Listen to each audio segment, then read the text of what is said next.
வணக்கம் friends, welcome to Vidya's cooking. இன்றைக்கி உங்களுக்கு நான் மிக்ஸ்ட் வெஜிடபிள் போண்டா ரெசிபி செஞ்சு காமிக்க போகிறேன். இந்த ரெசிபிக்கு தேவையான பொருட்கள் எல்லாம் ரெடி பண்ணி வச்சுருக்கேன். நான் வந்து முன்கூட்டியே கேரட், பீட்ரூட், பீன்ஸ் எல்லாம் வந்து க்ளீனாக வாஷ் பண்ணி அதில் இருக்க நார், மேலே இருக்க தோலெல்லாம் உரித்து பொடியை நறுக்கி வச்சுருக்கோம். இங்கே வந்து பட்டாணி கூட நான் யூஸ் பண்ண போகிறேன். உருளைக்கிழங்கு ஏற்கனவே வேக வச்சு தோலெல்லாம் உரித்து ரெடி பண்ணி வச்சுருக்கேன். கரம் மசாலா தூள் நான் யூஸ் பண்ணுற கரம் மசாலா தூள் வந்து கிச்சன் கிங் மசாலா. கொஞ்சமாக கடுகு, சீரகம், பொடியாக நறுக்கின மல்லி இலை, பச்சை மிளகா, பொடியாக நறுக்கின வெங்காயம், பொடியாக நறுக்கின கருவேப்பிலை, தூளெல்லாம் சீவி நல்லா கழுவி இஞ்சி எடுத்து வச்சுருக்கேன்.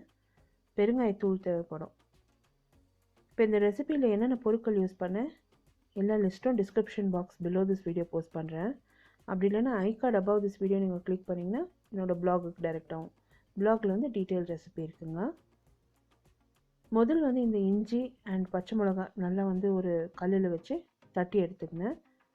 கொரப்பாக அரைச்சிக்கணும். நீங்கள் பொடியாக கூட நறுக்கி சேர்த்துக்கலாம். நான் கொரப்பாக தட்டி ரெடி பண்ணிக்கினேன் இந்த மசாலாவை. மிதமான தீயில் வந்து ஒரு 3 டேபிள் ஸ்பூன் எண்ணெய் சேர்த்து ஒரு கடாயில் நல்லா காய வச்சுருக்கேன். அதில் வந்து கடுகு, சீரகம் பொரிய விடணும்.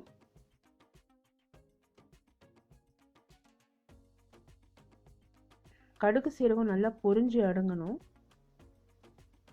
அதில் வந்து பெருங்காயத்தூள் சேர்த்துருக்கேன். இப்போ இதில் நம்ம அந்த தட்டி வச்சுருக்க மசாலா, இஞ்சி அண்ட் பச்சை மிளகாய் மசாலா சேர்த்துக்க போகிறேன். சேர்த்து நல்லா பச்சை வடை போகிற வரைக்கும் நல்லா ஃப்ரை பண்ணிக்க போகிறேன். நல்லா வறுத்துக்கணும்.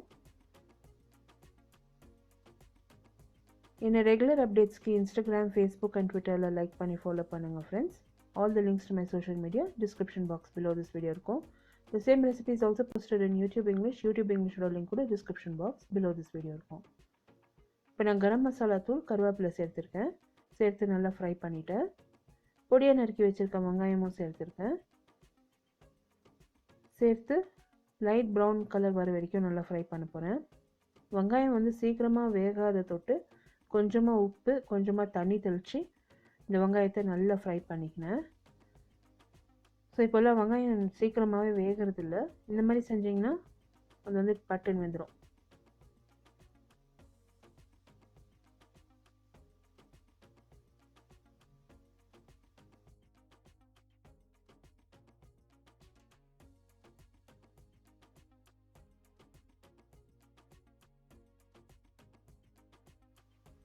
இப்போ வெங்காயம் நல்லா வதங்கி வந்திருக்கு பாருங்கள். இதில் வந்து நான் நறுக்கி வச்சுருக்க காய்கறி சேர்த்துருக்கேன். பட்டாணி சேர்த்துருக்கேன். பட்டாணி வந்து ஃப்ரோசன் பட்டாணி. நீங்கள் வந்து ஃப்ரெஷ் பட்டாணி கரைச்சா அது நீங்கள் யூஸ் பண்ணலாம். சம அளவில் நறுக்கி வச்சுருக்கேன். கேரட்டு, பீன்ஸு, பீட்ரூட்டு, அது வந்து காய்கறி சேர்த்து நல்லா ஃப்ரை பண்ணியிருக்காங்க. அந்த வெங்காயத்தில் பச்சை வாடை போகணும், அது வரைக்கும் நல்லா ஃப்ரை பண்ணிக்கோங்க. இந்த காய்கறிக்கு ரொம்ப கம்மியாக தண்ணி விட்டு நம்ம வேக வைக்கணும். பொடியாக நறுக்கின மல்லி இலை, உப்பு சேர்த்துக்க போகிறேன். ஒரு 1/4 டம்ளர் அளவுக்கு நீங்கள் தண்ணி சேர்த்திங்கன்னா போதும். இந்த காய்கறி வந்துடும். நிறைய நீங்கள் தண்ணி சேர்க்க போனீங்கன்னா அது குழம்பு மாதிரி ஆகிடும். காய்கறியும் மசிஞ்சு ஒரு மாதிரி ஆகிடும். ஸோ வந்து காய்கறி கூட ரொம்ப மசிஞ்சு போயிடும். ஸோ வந்து நிறைய தண்ணி சேர்க்க போகாதீங்க. ஒரு 1/4 டம்ளர் தண்ணி சேர்த்தாலே ரொம்ப ஜாஸ்தி. இப்போ வந்து உப்பு, பொடியாக நறுக்கி வச்சுருக்க மல்லி இலை சேர்த்துருக்கேன். 1/4 டம்ளர் தண்ணி விட்டு இந்த காய்கறியை வேக வைக்க போகிறேன். நல்லா மூடி போட்டு வேக வச்சிட போகிறேன். நீங்கள் வந்து கலரி விட்டுட்டே இருக்கணும் இந்த காய்கறியை. அது அடி பிடிக்கக்கூடாது. ஸோ வந்து ஸ்லோ ஃப்ளேமில் வச்சு இந்த காய்கறியை வேக வச்சுடுங்க.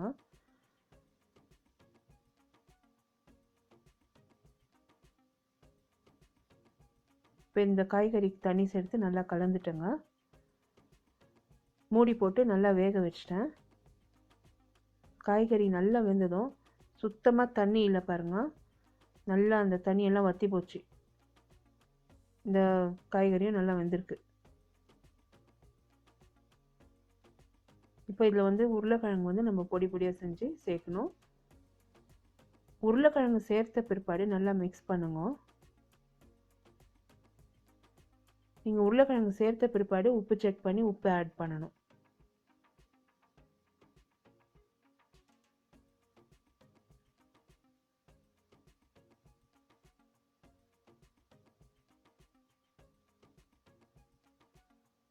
The same recipe is also posted in YouTube English. YouTube English link கூட description box below this video இருக்கும்.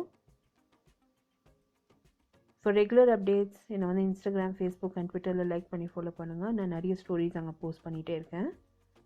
இப்போ உருளைக்கிழங்கு சேர்த்ததும் இந்த காய்கறி உருளைக்கிழங்கு எல்லாம் நல்லா மிக்ஸ் பண்ணிட்டேன். இப்போ நல்லா ஒன்றா கூடி வருதுங்க. இந்த உருளைக்கிழங்கு நல்லா ஃப்ரை பண்ணிட்டேன். உப்பு செக் பண்ணி உப்பு ஆட் பண்ணிக்கோங்க. இந்த காய்கறி உருளைக்கிழங்கு நல்லா மிக்ஸ் ஆனதும் நல்லா செட் ஆகிருக்கு. அடுப்பு அணைச்சி இறக்கி வச்சு நல்லா ஆற விட்டுட போகிறேன். இது ஆறுற நேரத்துக்கு நம்ம பஜ்ஜி மாவு கலந்துக்கலாம்.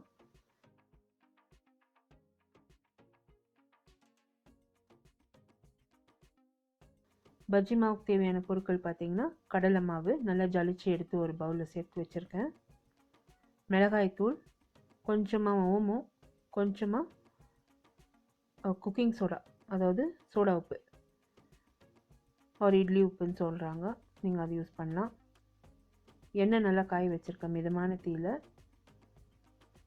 கடலை மாவில் வந்து கொஞ்சமாக இந்த ஓமம், மிளகாய்த்தூள், சோடா உப்பு, தேவைக்கேற்ப உப்பு சேர்த்துக்க போகிறேன். இப்போ வந்து இதில் காஞ்சிருக்க எண்ணெய் ஒரு 2 டீஸ்பூன் சேர்த்துருக்கேன்.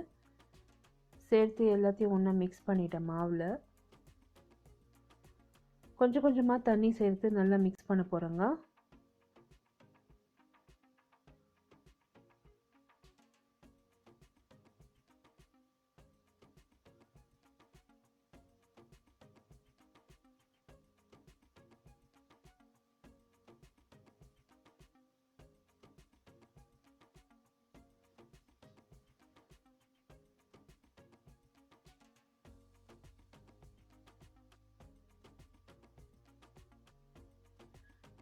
இப்போ இந்த கடலை மாவு வந்து நல்லா மிக்ஸ் ஆயிடுச்சு.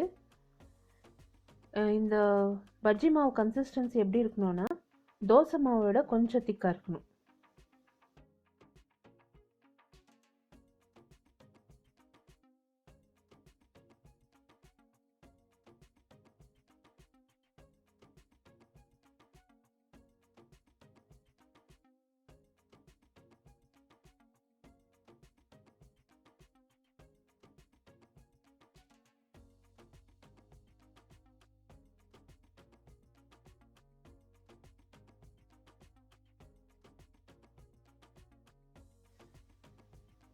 இப்போ இந்த பஜ்ஜி மாவு வந்து நல்லா மிக்ஸ் பண்ணிட்டேங்க.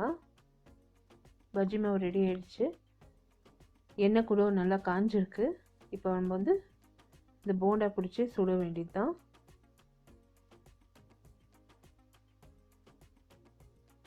எப்போவுமே இந்த பஜ்ஜி மாவு எப்படி நம்ம செக் பண்ணணும்னா நம்ம விரலை நினச்சி பார்க்கணும்.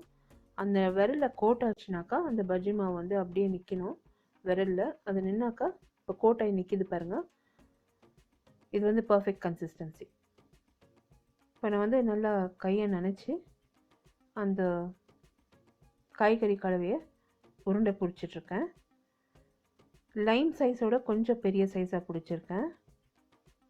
கொஞ்சம் கொஞ்சமாக எடுத்து நல்லா உருண்டை பிடிச்சிட்ருக்கேன்.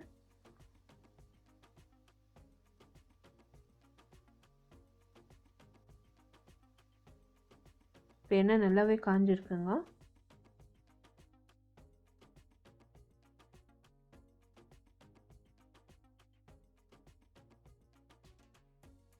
மாவில் வந்து இந்த பிடிச்சி வச்சுருக்க உருண்டையை எண்ணெயில் சேர்த்து நம்ம பொரிச்சு எடுக்க வேண்டியது தான்.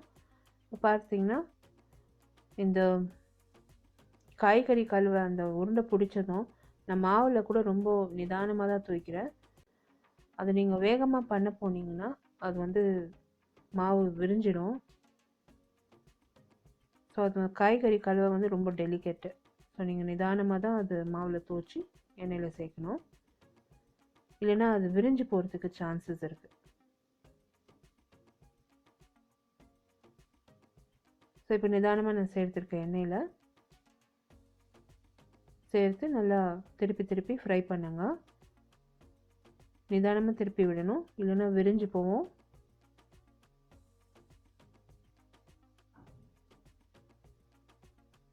நிதானமாக திருப்பி திருப்பி ஃப்ரை பண்ணிட்டேன்.